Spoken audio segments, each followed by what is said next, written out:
I am the Tofu Golem. Please enjoy the video. You start by preparing the device. Enable developer options and turn on USB debugging so you can run ADB commands. Once done, install a minimal ADB tool on your PC and pair the phone. This lets you push changes safely. Make sure to back up current settings and any system UI tuner exports because you will change core UI elements. Do this now. These steps prevent data loss and give you the control needed to modify system UI behavior precisely. You will now perform the main modifications. Use ADB commands to adjust density, toggle system UI overlays, and refine navigation.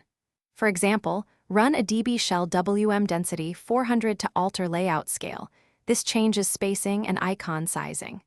Once done, selectively disable unwanted system apps with PM uninstall user 0 to reduce resource contention.